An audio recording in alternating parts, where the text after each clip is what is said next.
bahasa kita kebersamaan makanya.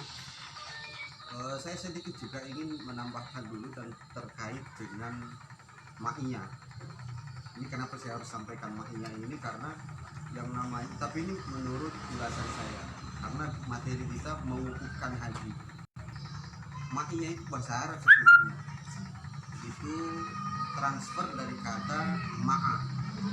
Ma'a itu bersama, ma'iyah itu kebersamaan. Kalau ma'iyatullah berarti bersama Allah. Tadi disampaikan oleh beliau bahwa kata dasar wukuf itu dari kata wakafa. Saya kasih contoh sebagai translasinya ya, dari misalnya saya katakan gini, waqifas sayyara, sebuah mobil berhenti karena ada aturan, ada lampu merah, ada traffic light, dia berhenti atau mungkin di persimpangan. Jadi kata wakafa atau wukuf ini diambil dari kata dasar.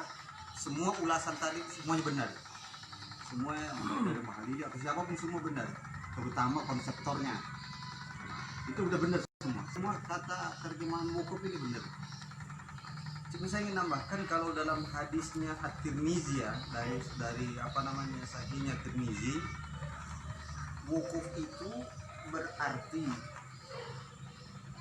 apa namanya meniadakan rangkaian aktivitas sejenak untuk merenung, tafakur, tawakal seperti disampaikan oleh Mbak Halili, untuk menyelaraskan keseimbangan duniawi dan hati kita dengan Tuhan. Itu namanya wukuf. Jadi mewukufkan hati, benar semua bahwa kita ini berhenti sejenak dari kegiatan duniawi, berhenti sejenak dari aktivitas duniawi. Itu namanya wukuf. Dalam tuntunannya At-Tirmizi menjelaskan bahwa Nabi memberikan tuntunan yang dibaca itu adalah la ilaha illallah wahdahu la syarikalah lahul mulk wa huwa ala kulli syai'in qadir. Itu menurut Tirmizi. Tapi dalam riwayat lain itu lengkap seperti yang kita tasbihkan, kita bacakan setiap kita sholat. La ilaha illallah wahdahu la syarikalah lahul mulku wa lahul hamdu yuhyi wa yumiitu wa huwa ala kulli syai'in qadir. Wukuf ini seperti dijabarkan oleh ikhwatillah kita semua tadi, bahwa ini adalah tindak lanjut atau refleksi terhadap mbah kita, orang tua kita, kakek moyang kita, Nabiullah Adam alaihissalam. Setelah dipisahkan sekian tahun lamanya, itu dipertemukan di padang Arafah. Arafah sendiri kalau bahasa Arab itu dari kata Arafah artinya memahami, menyadari, mengetahui, mengenal. Imam Al-Ghazali mengatakan man arafa nafsahu faqad arafa rabbah. Siapa yang mampu mengenali dirinya, maka dia akan mengenal Tuhannya. Kemudian Nabi Adam selaku kakek moyang kita, ketika dia bertobat kepada Allah, itu doanya adalah Rabbana zalamna anfusana wa illam taghfir lana wa tarhamna lanakunanna minal khasirin. Itu doa Nabi Adam. Doa tentang refleksi wukuf di Arafah yang kita bahas pada hari ini, pada malam ini. Ini sejatinya kita baca terus menerus, karena itu doa Nabi Adam. Perenungan, introspeksi, muhasabah, semua masuk. Jadi apa yang disampaikan oleh kita semua itu sudah benar. Tinggal bagaimana sebenarnya perjuangan kita untuk istiqomah pada proses, kan begitu? Gimana sebenarnya kita untuk memberikan itu? Kalau Imam Syafi'i mengatakan ada 3 hal yang penting untuk mengenal Tuhan. Pertama, penyucian diri dari asas kebersihan yang disampaikan tadi. Sucikan dulu diri, kemudian kita berdiam. Dalam diam kita itu apa yang dirasa? Kalau istilah Pak Yai tadi bahwa menus akeh duso, kalau saya menungso itu artinya manunggalin roso. Jadi itu disampaikan ke Tuhan. Apa yang kita bawa? Taubat. Sebentar lagi kita bahas hijrah. Kan seperti itu. Seolah-olah kita hijrah. Hijrah itu artinya bukan urbanisasi. Hijrah itu bukan transmigrasi. Walaupun ada yang mengaku tinggal di Trans 7. Katanya kalau disebut SP7 kan terlalu keren. Makanya Trans 7. Jadi maksud saya gini. Dan yang pernah kita pahami, bahwa yang kita pahami sampai hari ini bahkan Jadi ketika kita merenung di sana sambil mengenali, jadi padang Arafah itu artinya tempat sahra'u li ta'arufi ilallah, padang tempat mengenali diri dengan Tuhan. Jadi itu kuncinya. Kita tinggalkan kebiasaan yang suka apalah, ada istilahnya Cak Nur, dorong gerobak apa segala, ditinggalin semua dulu. Itu maksud daripada wukuf. Itu maksud daripada wukuf. Tapi intinya bahwa setiap kita seperti disampaikan oleh penyambung tadi, karena sudah disebut dari penyambung rasa, saya sebut penyambung aja atau protokol katakanlah gitu, bahwa sebagai manusia setiap kita itu kan problematikanya banyak. Disampaikan Pak Khalidi tadi, siapa yang baka, siapa yang fana, ya semua kita ini fana. Ada hal yang menarik yang Allah sampaikan dalam Al-Quran di awal-awal surah Al-Baqarah itu. Apa sih yang kalian sombongkan? Dulu kamu itu tidak ada. Kalian semua itu mati. Lalu aku hidupkan dengan segala proses dari nutfah, dari alaqah, kemudian dibadut lagi, kemudian dijadikan darah, tulang belulang, dibungkus lagi daging, kemudian kamu lahir. Itulah proses kehidupan pertama. Kemudian kita nanti akan mati kedua, jangan usah takut mati. Ini proses Arafah, ini proses wukuf. Hari ini kita berada pada kehidupan pertama. Kalau kematian pertama udah kita lewati, dari fana. Kemudian ada silaturahmi antara ibu dan bapak, lalu kita unggul, kita keluar. Itu adalah kehidupan pertama sampai saat ini. Nanti kita mati lagi, itu kematian yang kedua. Nanti dihidupkan lagi, itu kehidupan yang kedua. Allah nyatakan dalam Al-Quran, kaifa takfuruna billahi wa kuntum amwata. Kamu dulu itu mati, gak ada. Masa ketika kita belum ada lahir ini dikatakan masa kematian. Fa'ahyakum, lalu aku hidupkan kamu dengan ada proses ruh. Masuk ruh ketika Allah menjadikan kita janin dalam perut ibu kita.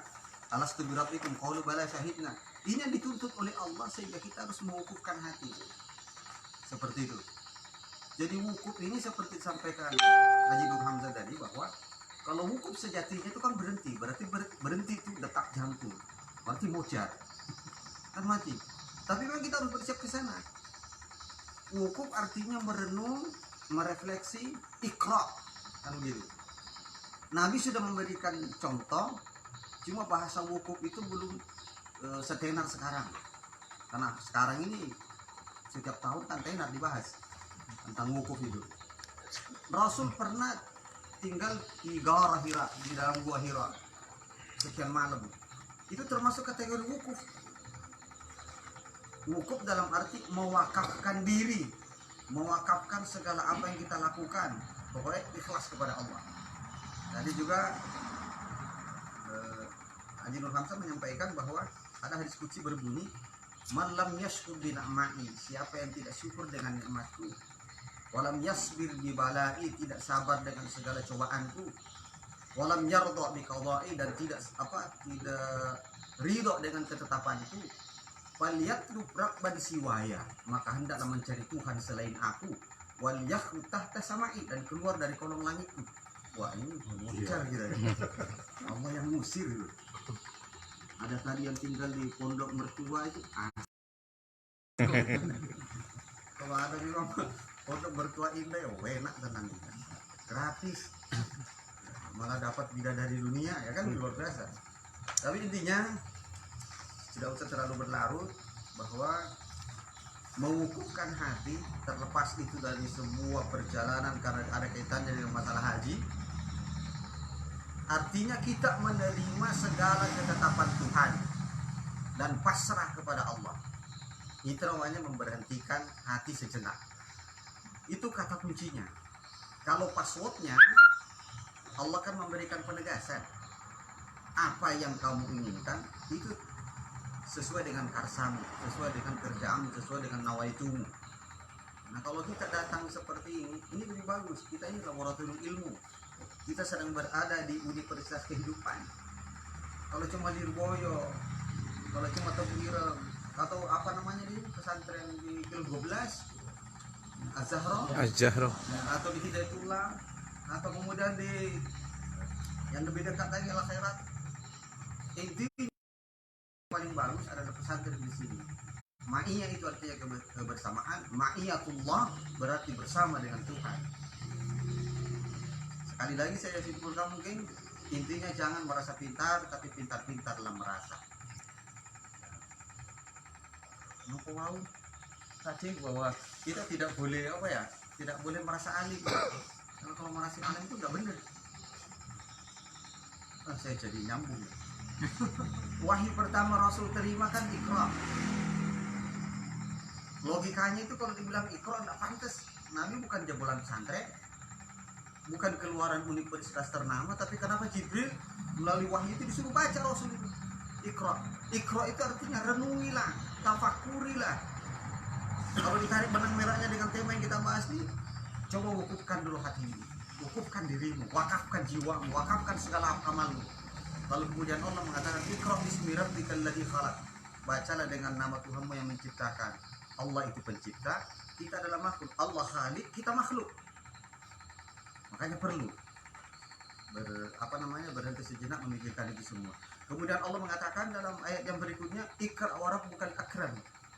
Bacalah dengan nama Tuhanmu yang maha mulia. Kalau Allah mulia berarti kita hina. Yang terakhir, Iqra wa rabbuka alladzi 'allama bil kalam. Allah itu adalah maha alim. Allah maha tahu, Allah maha. Karena Allah itu alim berarti kita jahil. Makanya kita belajar di universitas kehidupan. Mudah-mudahan tidak ada yang cepat-cepat di wisuda. Karena kalau ada yang di wisuda berarti tahlilan kita. Walaupun saya kemarin beberapa bulan hampir di wisuda. Ya alhamdulillah Allah memberikan. Ini juga bagian dari wukuf. Mungkin Allah bilang suruh turun ya siapa kalau wakilnya Jibril terus dia ente harus berhenti dulu.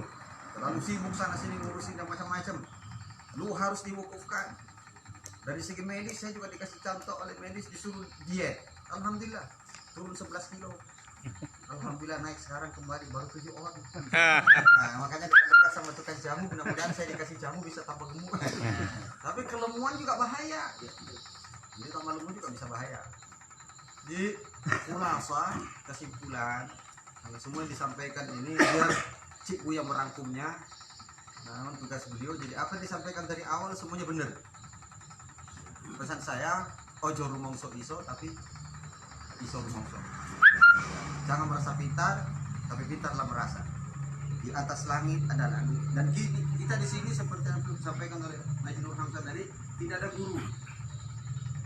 Guru kita langsung dari Allah. Ketika hati kita mengeluarkan sesuatu, apa yang kita bahas malam ini semuanya itu dari Allah. Kalau bukan Allah karena ma'iyatullah nggak dapat kita. Saya juga nyampaikan seperti ini di luar konsep.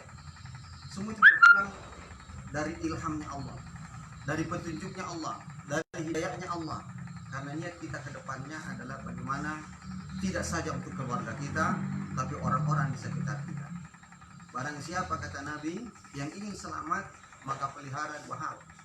Pertama hubunganmu dengan Tuhan, yang kedua hubunganmu dengan manusia. Hablum minallah, hablum minallah. Ibadah yang paling tinggi di antara sekian banyak ibadah adalah ibadah sosial. Dan kita sudah lakukan lewat pengorbanan kita. Semoga hari raya kurban kemarin ini mengukuhkan persaudaraan kita. Amin. Terima kasih wabillahi bisabil haq. Assalamualaikum warahmatullahi wabarakatuh. Waalaikumsalam warahmatullahi wabarakatuh.